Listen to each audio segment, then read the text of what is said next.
We do what it is we do. Hey, William. Good to see you, brother. We do what it is we do for our children. We do what it is even though they're on the way, right? But even before we conceived, we were doing what it is we do for the future generations. How many of you believe in freedom? So you guys are our freedompreneurs. I love that. See, I have a vision of freedom. My wife has a vision of freedom. And that's what my why is. I want humanity to become free. Because I believe we're not free yet. We have a lot of work to do, and it's our mission to change this world so we can become a free society. And my definition of freedom may be a little different than yours, but I'm sure it's along the same lines. I think of some of my heroes, right? And my heroes in my life are people that were willing to die for freedom. People like David Wood and David Sharp. Give it up for them.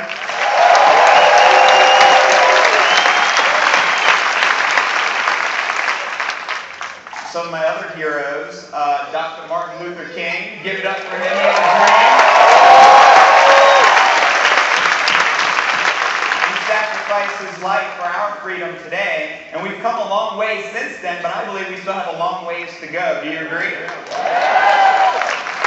Some of my other heroes, John F. Kennedy, he did a speech in 1961 in front of Congress to put a man on the moon in 10 years. And he was able to do that because he had a vision and he had a dream. And like JFK and like Martin Luther King, I have a dream.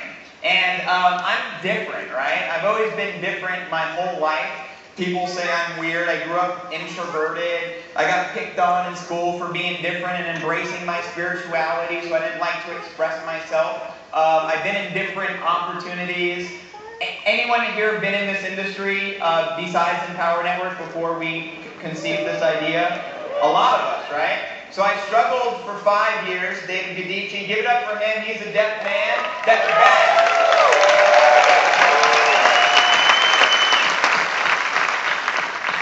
But the reason that I'm still here today, and the reason I never gave up when I was in network marketing was for one reason.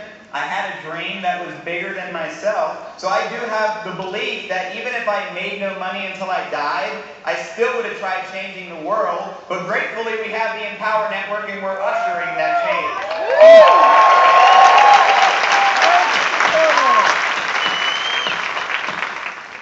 I want to tell everyone a story, okay? It's about this incredible runner by the name of Ben. And I'm going to paint this story the best that I can on my memory, and I just want you to bear with me. I am a hippie, so I don't have the best memory. Is that okay?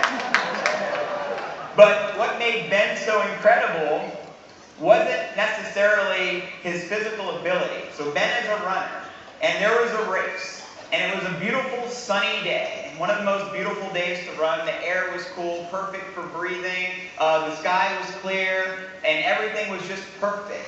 Ben gets out of the gate along with about 11 other runners. And I'm using the number 11 because I like that number. Anyone else like 11?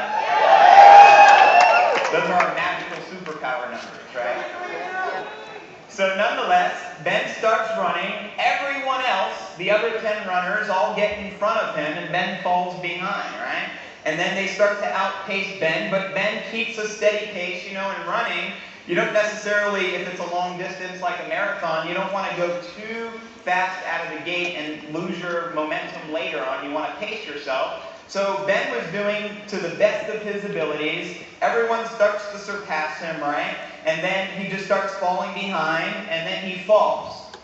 And the reason he falls, he has cerebral palsy, right? It's some physical condition where his bones aren't the same as everybody else. But what makes Ben so special, he gets up, and he keeps running. And he